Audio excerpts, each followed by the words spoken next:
Hello everyone, I'm Kara Minowie, and this is Shell Point Today for the weekend of August 8th, 9th, and 10th. On today's show, we'll take a look at the progress of the remodeling over at the Village Church. But first, a few announcements. Friday is the last day to RSVP for the virtual dementia tour. Have you ever wondered what it would be like to live with dementia? Or have you ever wished you had a better understanding of the disease? The virtual dementia tour was created to allow people the ability to experience for themselves the physical and mental challenges facing the 5.3 million Americans who suffer from Alzheimer's disease and other forms of dementia. This program uses both sensory tools and instruction to provide a greater understanding of dementia and age-related conditions. All of the details are on page 25 of your August Shell Point Life magazine. But to take part, you must RSVP by today by calling Mackenzie Millis at 600-6424. On a lighter note, Friday is also the day for an organ concert at the Woodlands Commons. Enjoy the sounds of Carl Cole as he returns to Shell Point for your listening pleasure. Having played for more than 50 years, Carl is sure to entertain you with his classical arrangements, popular tunes, and skills as a puppeteer. There will be two performances, one at 2 p.m. and another at 7 p.m. That's at the Woodlands Commons today, and all are welcome. We have two movie watching opportunities for you this weekend. The Saturday DVD is The Monuments Men, which was released earlier this year. Based on the true story of the greatest treasure hunt in history, The Monuments Men is an action drama focusing on an unlikely World War II platoon tasked by FDR with going into Germany to rescue artistic masterpieces from Nazi thieves and returning them to their rightful owners. This film will be shown at two times, at 2 p.m. and then again at 7 p.m. in the Grand Cypress Room at the Woodlands. That is on Saturday. Then we have the Sunday matinee, which is Tuesdays with Morrie from 1991. A former student meets his former professor, played by Jack Lemmon, and learns he is battling Lou Gehrig's disease. What starts as a visit turns into a pilgrimage that opens his heart to the lessons Morrie has to teach him. Those lessons change his views on the meaning of life and the value of love and friends. Tuesdays with Morrie will be shown Sunday at 2:30 p.m. in the Grand Cypress Room at the Woodlands. With all that movie entertainment, you might want to take it easy on the popcorn. Looking ahead to Monday, you ladies may want to treat yourself to a special shopping event at Drapers and Damon's at the Bell Tower Shops. The friendly and helpful staff will welcome the Shell Point group before the store opens to the public. After enjoying coffee and light refreshments, sit back and relax during a short fashion show to see the newest items in the store. Following the presentation, there will be plenty of time to shop. As an added bonus, Drapers and Damon staff members will provide personal shopping assistance and offer a special discount on all purchases. Following the shopping extravaganza, the group will head to Bistro 41 for lunch. Island pickup starts at 8:15 a.m. with a return at approximately 1:30 p.m. Cost for transportation is $7 with lunch on your own. The mega remodeling job at the church is in full swing. After the initial removal of the old carpet and ceiling tiles, the progress has not been all that visually dramatic for some time, as crews have been leveling the 4-decade-old floors and adding wiring and new dimmable house lights in the ceiling. But things are starting to change in ways you can really see now. Here's a look at the progress since the middle of last week.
up, we are replaying some of the week's best stories from Shell Point TV.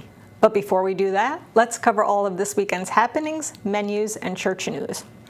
Well, it's the weekend, and it's time for the weekend edition of Shell Point's Happenings segment of Shell Point TV. I'm Bev Chandley here with Jill Alderink, and we're going to tell you all about the weekend lineup. At 8:15, we have the Stamp Ministry. They meet in the Stamp Room on the island, which is down in the tunnel. 8:30, the Marketplace will be in the Administration Courtyard. It'll be there from 8:30 till actually just past noon. At 9 o'clock, we have the men's round robin doubles tennis at the tennis courts.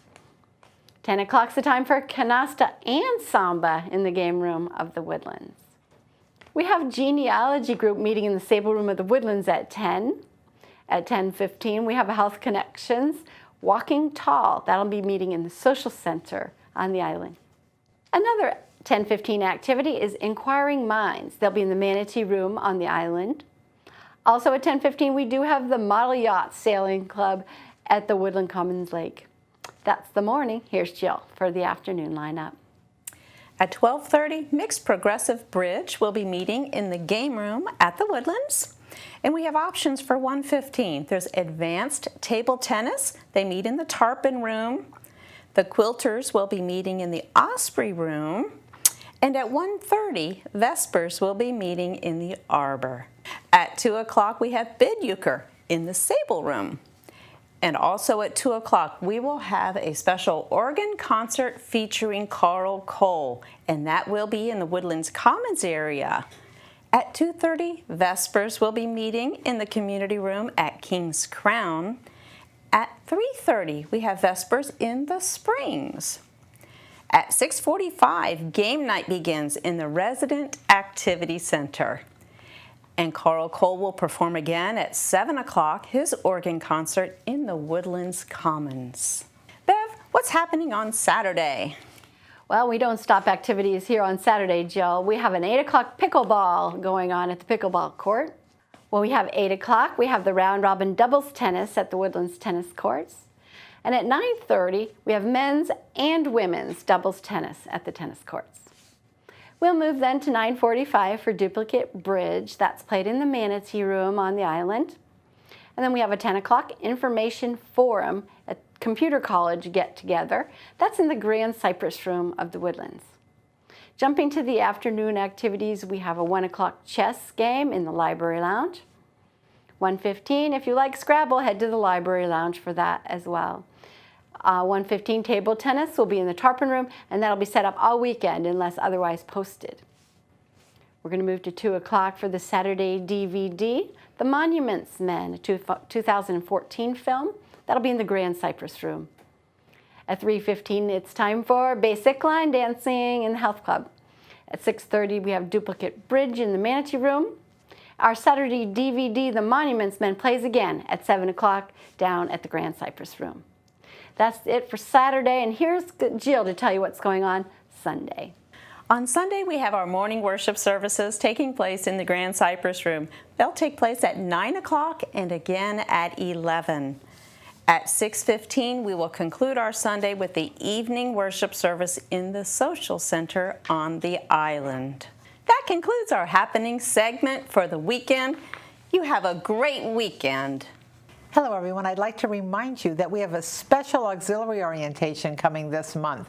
Usually they're on Friday mornings, but this one is on a Monday afternoon at 1:15 in the Social Center, Monday, August 11th. This is an opportunity to come and spend some time learning about what the opportunities for service are in our skilled nursing facility and some tips on how to interact with our very special residents. I hope you'll consider joining our auxiliary. Please take a look at the last page of the weekly reminder where you can confirm all of this information and register to join us. Menus for your weekend. In the Crystal Room, the Crystal Platter on Friday is linguine and clams with garlic toast and roasted eggplant. The dinner special is the seafood buffet for $15.95, and the soup of the day is New England clam chowder. In the Island Cafe for lunch on Friday, the special is pulled pork sandwich with chips for $7.25. The dinner special is Chef's Choice for $8.25. Dinner specials in the Palm Grill on Friday are lamb chops for $22.95 or snapper for $14.95. On Saturday, the Crystal Room is closed. In the Island Cafe for lunch on Saturday, the special is a French dip with onion rings for $7.25. The dinner special is chicken risotto with garlic bread and vegetables for $8.25. The dinner special in the Palm Grill on Saturday is prime rib for $19.95. On Sunday, the Crystal Room features its Sunday brunch for $17.50. In the Island Cafe for lunch on Sunday, the special is fresh fruit with cottage cheese, sliced tomato, and a hamburger patty for $7.25. The dinner special is Chef's Choice for $8.25. And the Palm Grill is closed on Sundays. All menus are available 24 hours a day at www.shellpoint.net. Hi, welcome to Village Church Connections. I'm Andy Hawkins, the senior pastor of the Village Church, and I'm here with Reverend Don Steenhoek. And Don is our employee chaplain here at Shell Point, and we're here to talk about the worship services for the weekend. And Don, you are here because you're going to be our speaker this Sunday morning, aren't you? Well, I'm really looking forward to it again. Absolutely. First time, unfortunately, I had to take my wife to the emergency room, so David Pavey had a pinch hit on short notice. But this time, I'm praying that everything goes well and that I'll be there. I'm glad she came through that well. Yeah. Well, listen, let's first of all start out by telling us a little bit about what you do as the employee chaplain, because it's almost as if you have a whole other parish that we don't normally even aren't normally aware of here at Shell Point. I like to say that I serve a congregation of about 950 people, most of whom are married and most of whom have families. And I try to be there to help them address whatever their presenting problem is, whether it's legal or financial, whether it's emotional, whether it's relational. Whatever the issue is that they're confronted, I try to be of help and assistance. Well, certainly in addition to being the employee chaplain here at Shell Point, you're a member of our pastoral staff, which I deeply appreciate. Having been here for about a year and a half, I've always enjoyed the interactions that we've had and the encouragement and wisdom that you've shared with me over those months. And so I very much appreciate the opportunity for you to share some more wisdom this coming Sunday morning as you preach to us. So tell us a little bit about what you're going to be sharing. Well, really, this was triggered by my attendance at a chaplain's conference where the man who wrote the book, The Undying Soul, made a presentation. And it started me thinking about soul care and what we do to take care of our spiritual life. And I'm going to be reading Psalm 46, focusing on the passage, "Be still and know that I am God." And basically, I think that provides a foundation for taking care of our spiritual life. We work very hard at maintaining our physical well-being, and that certainly is important. But we need to be equally concerned about taking care of our spirituality and our relationship with God. Well, that's the morning, and we have two services. They're still meeting in the Grand Cypress Room while our renovation continues, 9 o'clock and 11 o'clock. And then on Sunday evening, we meet in the Social Center at 6:15. And this coming Sunday evening, you might know the person who's speaking this Sunday evening. It's Reverend Ken Nesselrode. Have you heard of him? I think I've heard him once or twice. You probably have. Yeah. I've so much appreciated. Of course, you know that everyone knows, I think, probably that Ken Nesselrode was a senior pastor before I came, and has been a dear friend for many, many years, and very encouraging. Even as Gene and I moved here to Fort Myers, and very, very encouraging in our ministry. And it's been a treasure for me to be able to not only have him in our congregation, but also share in some of the ministry functions, particularly in visitation, knowing so many more people, having ministered here for more than a decade. And so it's time we heard from our brother. Absolutely. And I'm looking forward to the fact that he'll be sharing this coming Sunday evening. Good. Yeah. And so we hope you'll join us on our worship services this weekend. That's at the Grand Cypress Room, 9 and 11 o'clock in the morning. And then in the Social Center on the island at 6:15, Don Steenhoek will be speaking in the morning, and then Ken Nesselrode in the evening. We look forward to seeing you very soon. It's time now to take a look back at some of the best stories from this week on Shell Point Today. We got a golf tip about drivers from our golf pro, Gary Keating. Hi, my name is Gary Keating, golf professional, Shell Point Golf Club. We're going to talk about the driver today.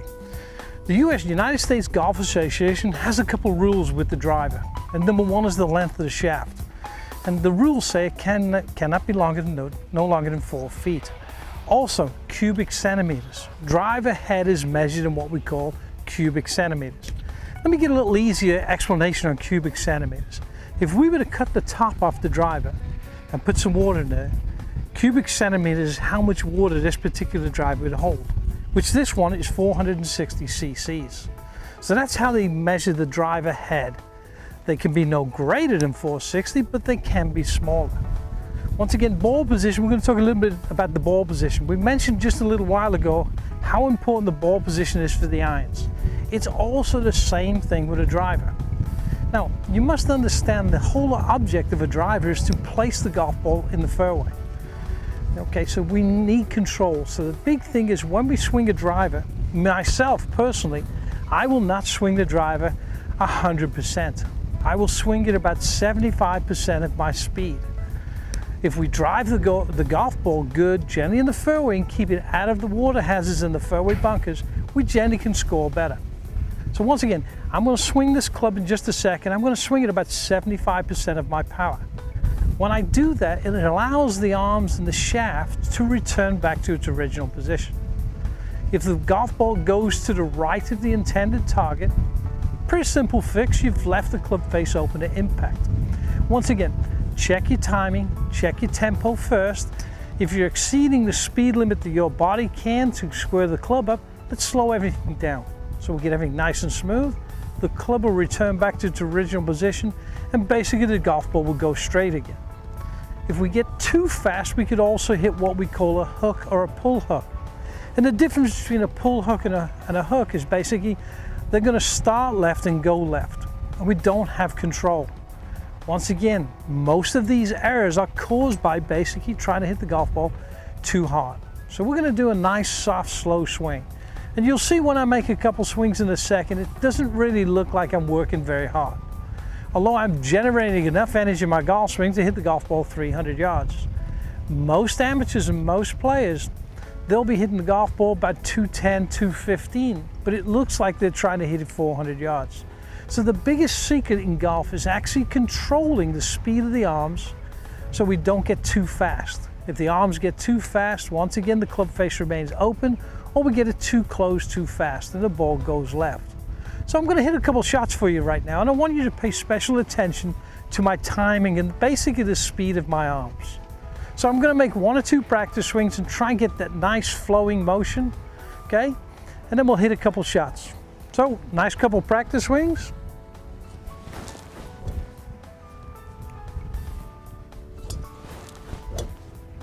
And we're going to try and hit a golf shot.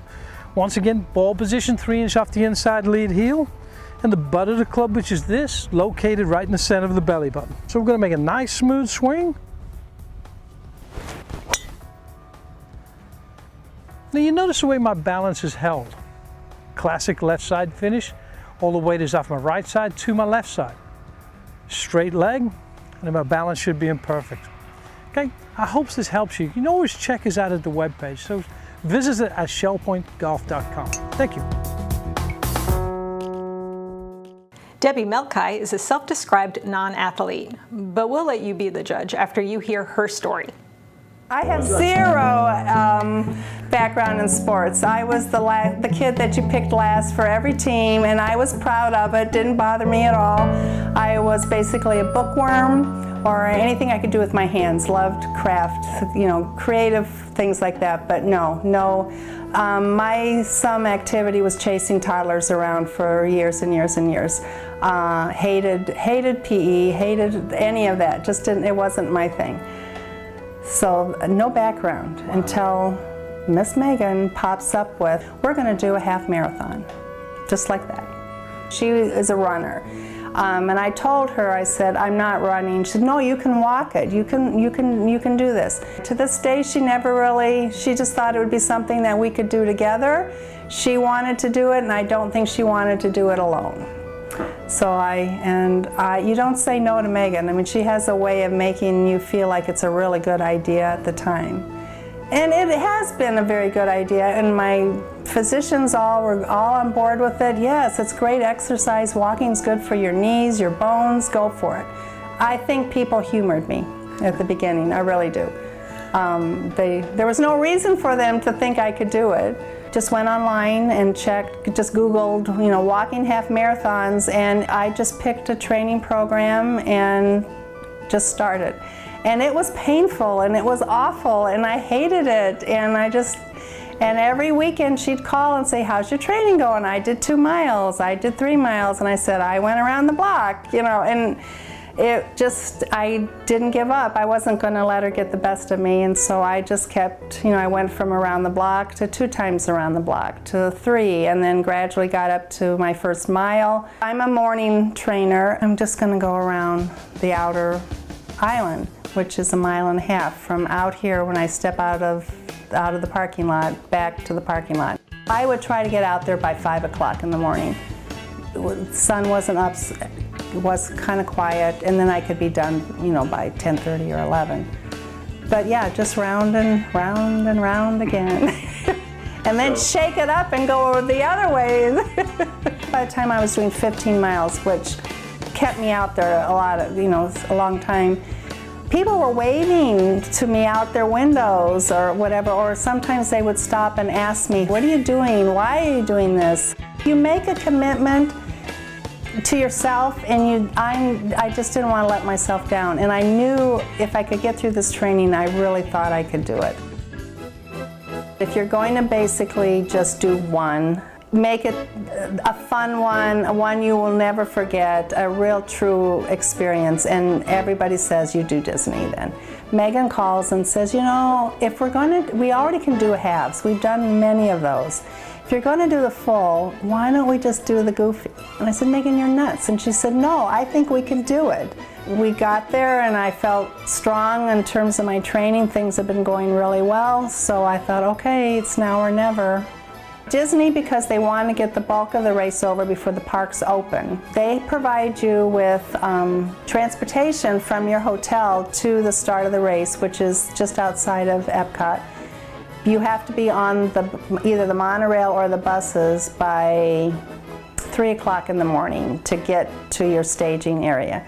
So you have to get up at about 2 to get ready. Then at 4 o'clock they move you into the corrals. Everybody is in a corral based on anticipated length of time till 5:30 when the races start. So you're on your feet, you're standing up, you're tired, it's pitch black, and you just wait again till the race starts. And there's over 16,000 people that are doing this. And there's music, and there's fireworks, and there's the characters. I mean, it's a true Disney experience. And off you go. You start at Epcot. You head to, there's a racetrack there for NASCAR racing, so you go around the racetrack. And then you head to Magic Kingdom first, which is the most favorite part because you run through the castle. You go down Main Street and then you run through the castle coming back out. Then you leave and you head to Animal Kingdom. That's where my husband was meeting both Megan and I to refill our bottles. Orange slices, all that kind of stuff that we need for the second half of the race. And then you leave Animal Kingdom and you go back to Wild World of Sports. You went through all the different venues. There's at the Sports Center, there's a soccer field, there's a football field, there's a baseball diamond. Then you head to Hollywood Studios. Disney requires all participants to keep a minimum of a 60-minute mile pace. And in order to do that, this group of ladies, they have really cute little Disney balloons and everything, and they keep a 60-minute mile pace. They don't stop, they just go 60-minute mile paces. So the goal is, as a participant, you don't want to be behind those balloon ladies. If you see them, you know you better be stepping up the pace. So did you ever see them? I never saw them. My pace, I usually go between 14.5 and 15-minute miles, and that I can do for 26.2 miles, which is the marathon. The last few miles, I was pretty pumped. I thought, okay, this is good. You're gonna do okay. I wasn't exhausted yet. I felt like I was right on point. My pacing was going well. Nothing hurt. I was just getting tired, but nothing hurt to the point where, I was concerned I was going to make it. But What for me, once I turned into Epcot, I thought to myself all of a sudden, my tears kind of welled up, and I thought, you did this. You really did it, because no matter what happens now, if you have to crawl across that finish line, you have done your first marathon. And it was incredible. It really was. Everybody cheers for everybody. It's just, you know, total strangers will say to you, I'm a stranger to you, but boy, I'm really proud of you, you know, so it's a special experience, yeah. I had a great time. No worries, just like, I really did this, good for you. So that was good.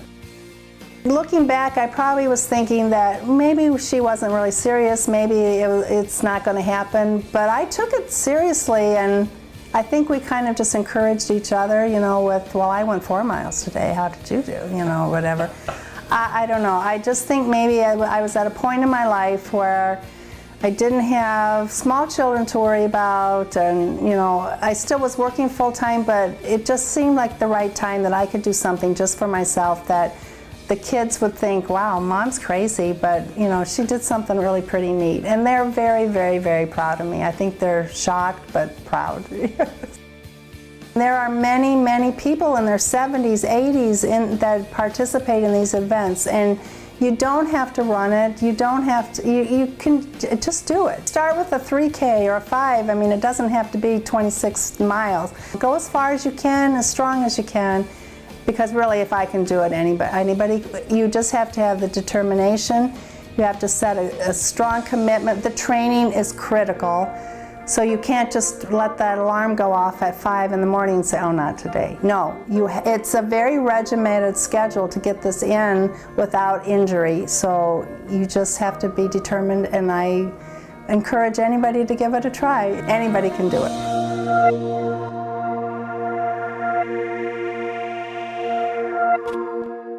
We heard from a Shell Point resident about the experience of utilizing the new day respite program. Hi, I'm Rita Southern, the Director of Assisted Living here at Shell Point. We're here today to talk a little bit more about the Arbor Day Respite Program that is new to our Shell Point residents as a service. Joining me is Mr. Carl Meyer. He is one of our caregivers here at Shell Point. It's nice to have you here, Mr. Meyer. It's good to be here. I hope what I have to say will help other folks know about the respite care program and how neat it is for a caregiver. It's not always easy for a caregiver to think about trusting someone else with the care of their loved one. Talk a little bit about some of the things that you've gone through, some of the challenges that you've gone through.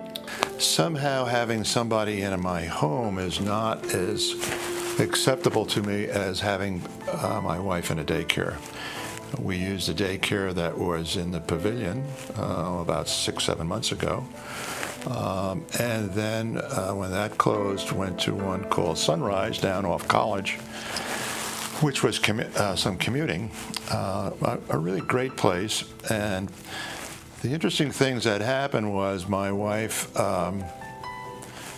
wasn't sure where she was going when I left her off, but enjoyed being there and had was a better person at the end of the day. And certainly I was a better person having some release and being able to do some things that had to be done, not only the housework and shopping, but to be able to have my own time. As a caregiver, that time is very important that you take not only for yourself, but for your wife.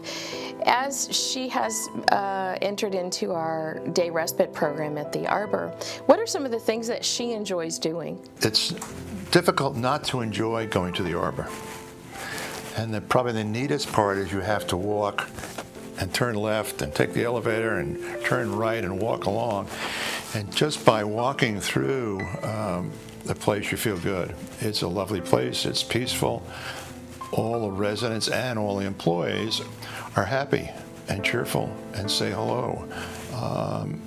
And I think that sets a tone for the respite care. The neat part about it for me is it's part of the Shell Point community. When you move here, you move to be in a protective atmosphere. Not only your apartment, but there's a lot of activities going on.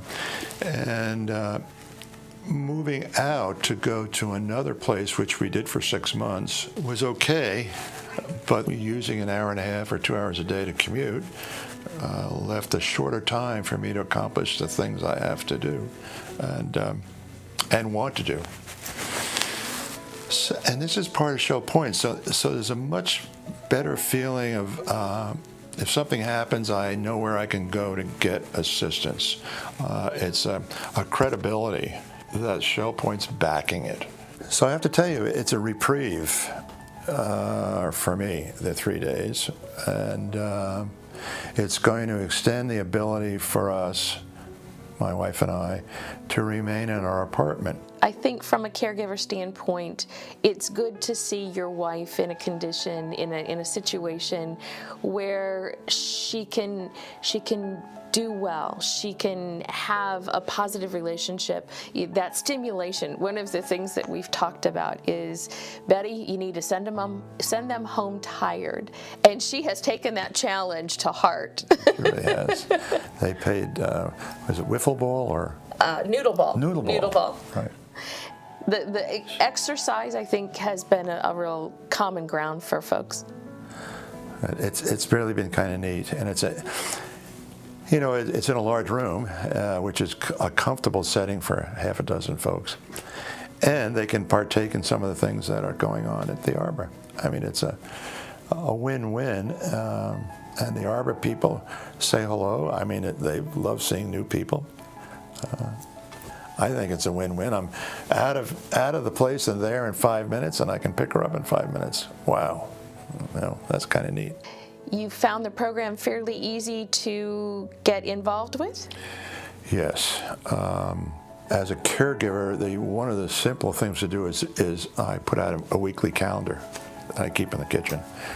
For both me, I don't think Gail uses it, but it keeps me and it's something. So there's some organization for her to hang into, much as the apartment she's comfortable with. So this, a week ahead of time, we sign up for Tuesday, Wednesday, Thursday, and I lock it in there and lock it in my own schedule. But you can call and go a half day or a day. We have friends who go a half day, afternoon, and some who go 2 days, and some who go in the morning. And one of them goes in the morning while the spouse plays tennis. I think that's important for caregivers to know, is that we're willing to be flexible to their schedule. If you're interested in finding out more information about our respite program here at Shell Point, we're offering an informational presentation on August 15th. That'll be a Friday. It will be at the Arbor at 9 a.m. in the morning. We'll ask that you call the 454-2292 number and make a reservation. Let us know that you're interested in joining us for that session. You'll have not only an opportunity to find out more about the program, but also an opportunity to visit the respite area and get an idea of what your loved one would be experiencing as they spend their days with us. Thank you so much, Mr. Meyer, for being here and sharing your story. It's so helpful for other caregivers to hear your firsthand information, and we're happy that Mrs. Meyer is a part of our program. I am too. Thank you all. We went out to the pool to check out the latest craze sweeping the new aquatic center. Okay. 12, serving 2.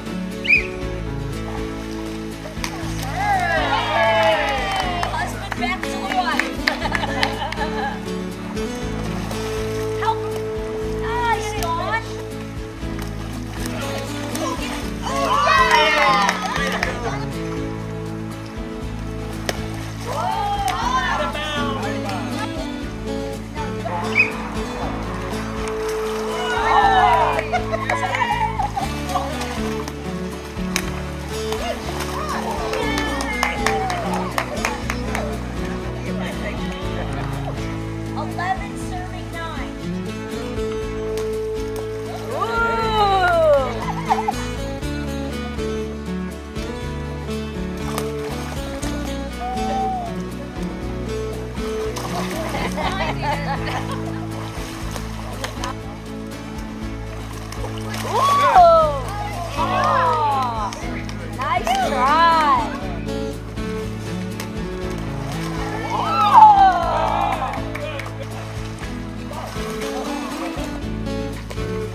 Hi, my name is Cheryl Cooper. I'm one of the fitness coordinators here at Shell Point. I am at the beautiful Aquatic Center, as you can see. We just started playing a little bit of volleyball, just on a whim. Went out and got a volleyball net and told a couple people, and it just grew. And now we are starting to form a volleyball, maybe tournament. We have a lot of residents that have never played volleyball before, and then we've got some that played many years ago. It is bringing back the youth. I can't tell you the excitement and the enthusiasm that I am seeing. It is just remarkable. I think it's great. I like it better than the exercise. Oh! And did you do this when you were a kid? No. So it was your first time ever in your whole life? Yeah. And you're loving it? I love it. It's great. It's the best part of this part, I think. Just super people, lots of fun. You don't have to know how to play because somebody there will push you into the right position. Wow. And everybody gets a chance to serve and you learn. Warm up is great. And I met several new people, and that's one of the great things about it, is just meeting other residents that like to have fun and play in the pool. My name is Dawn Heinzelman. I live in Sundial, and I really would love to encourage everyone to come out and try this great game. We've had great fun, exercise, and energy, and camaraderie. We laugh more than we hit. What if you never played before? Oh, it doesn't matter. Most of us haven't, and we always have a warm-up so we can learn the rules and the expectations, and anyway, we just want to have fun and be friends with other volleyball members. So we're trying to get a scheduled day that people could come out and play, and we are going to have Jill be the person you speak with. Her extension is 2057.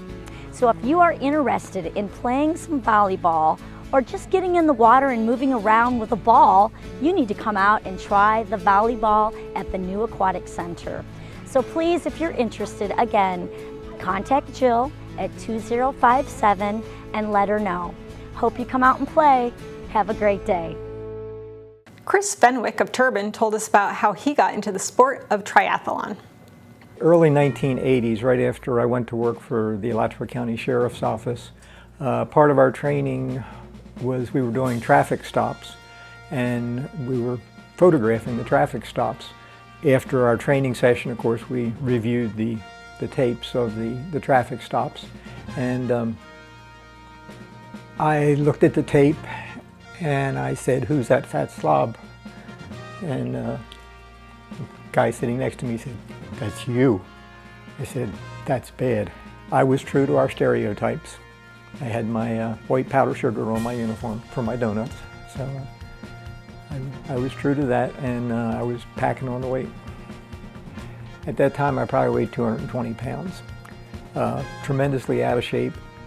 Up to that point in my life, if you'd have told me to run someplace, I'd have said, well, I can maybe make it from here to where you're sitting, but not much further.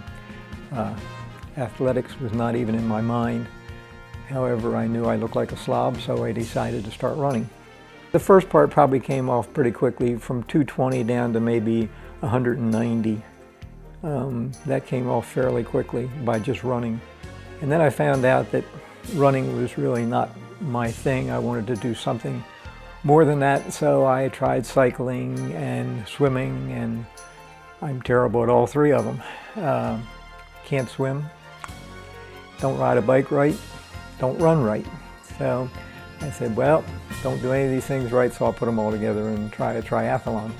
There are 4 distances of people, or that people do triathlons. You start with the extreme triathlons, which are the Ironmans. The Ironman started, I think, in 1976 when a couple of Navy SEAL type people got together, and I think it was 15 of them, and they did 2.5 mile swim, then they did a 112 mile bike, and then a full marathon, 26.2 miles, yeah. And their prize was a 6-pack of beer. So most people didn't want to do an Ironman.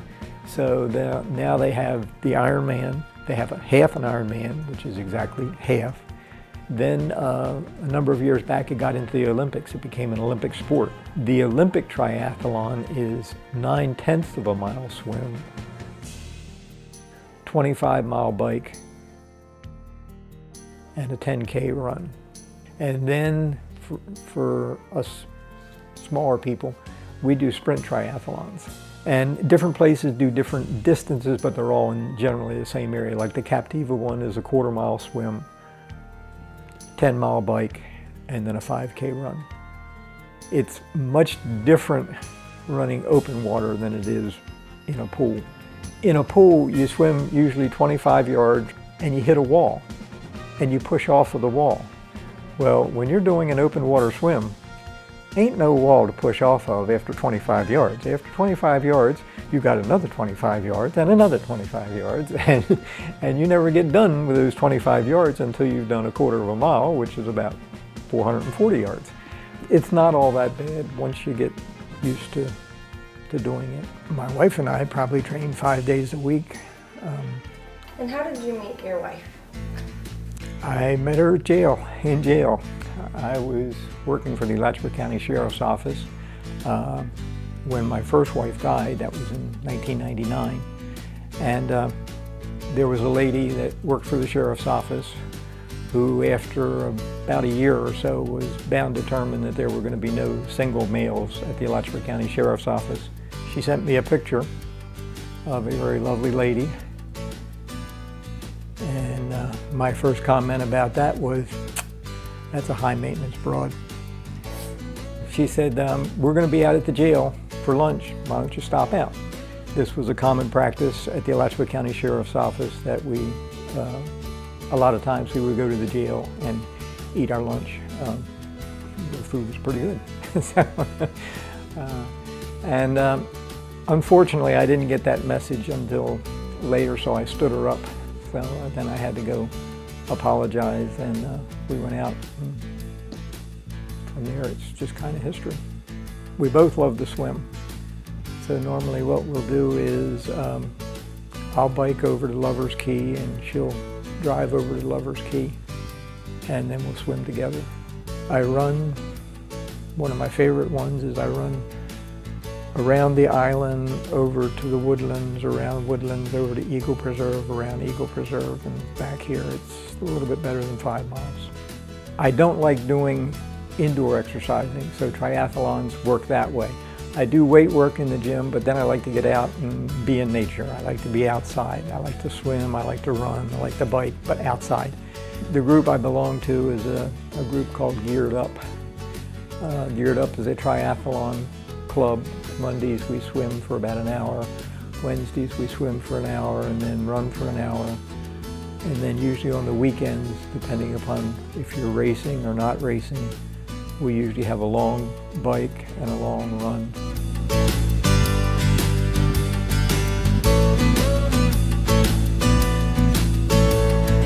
Each one of them is different. No two are the same. So you try your best to think of, well, I'd like to do an hour 15, or I'd like to do an hour or something or another, you know. I'm a recreational triathlete. I'm not the guy that lives and dies triathlons, but they keep me in shape. Do I like to win? Of course I like to win, but it's more for the exercise. And it's good for anybody from any age. In our club, in Geared Up, our youngest member is 8, our oldest member is 76. So, and there's camaraderie amongst our people, and our people do everything from the Ironman all the way down to the sprints. So it's not that you have to be a super jock. You just have to have the intestinal fortitude to push through, and that's all it is. Anybody can do these. I don't care who you are and what shape you are, whether you're a great cyclist or not a great cyclist, a great runner or not a great runner. Anybody can do it if they want to, and I would recommend it to anybody just for the exercise. I find it doesn't get boring because you're doing primarily 3 to 4 different things. I have the greatest respect for a marathon runner, but I could not run for 26 miles. I couldn't run a 417 mile downhill with a hurricane wind behind me. So these people were athletes. I'm simply a recreational person. I've got one person to beat, me. I love triathloning, and it keeps me healthy and lets me eat my desserts. So.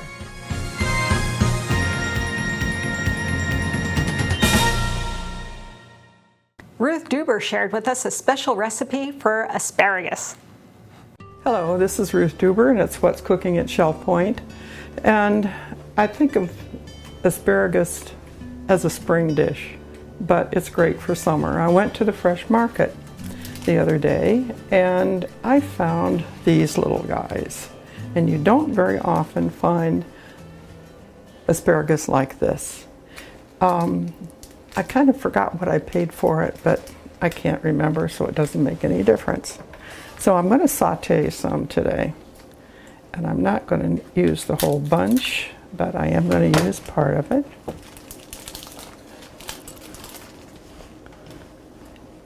And let's take the rubber band off here and there. Woo! And now they go all over the place. So I'm going to take about half of it.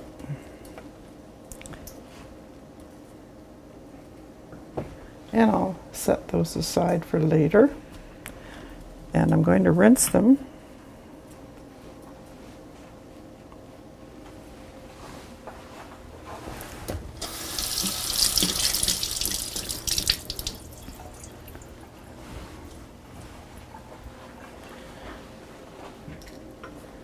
And then I am going to cut a little bit off the ends because they do look a little dried up. So we'll do that.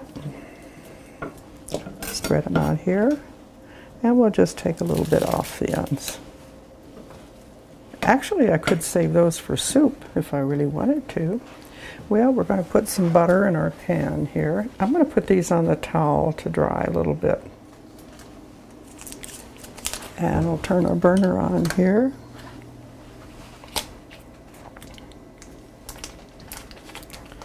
You know, this is real butter, but you know, you can use any substitute that you might want to. I have a friend who just uses olive oil all the time, and you know, that's okay too.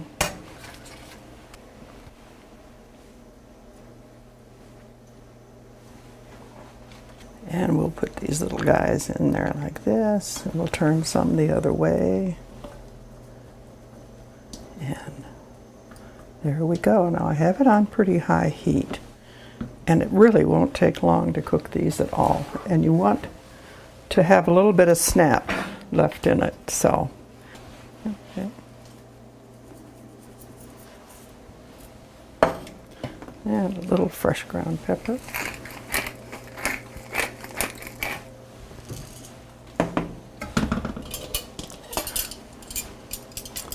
As you can see, the butter is starting to bubble a little bit, and it won't take long for this to get up to heat.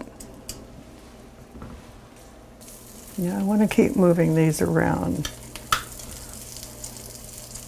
because I don't want them to burn.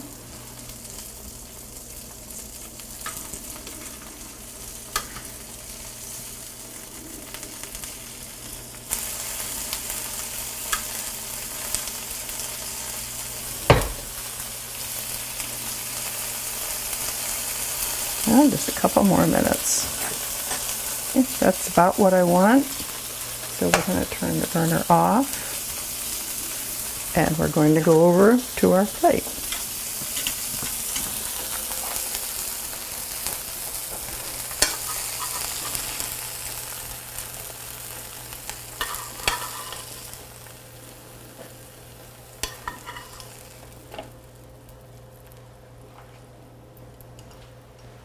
Now you could use any kind of a dressing. You could use a honey Dijon vinaigrette. This is just plain Italian dressing. And we're just going to drizzle a little bit over the top.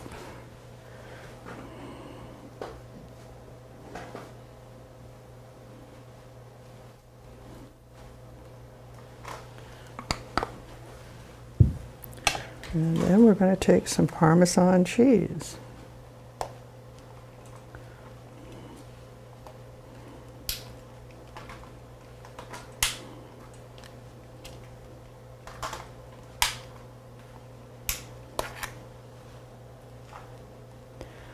Okay, there you have it. You can serve it cold, or you can serve it really hot. I like it sort of room temperature, and it's really mighty good. If you can't get this tiny asparagus, you can use just regular asparagus. It would just take a little bit longer to cook. So I hope you'll try it. I think it's kind of good. I like the little bit of a crunch to it. So I'm going to put it up on the website, and I hope you want to try it.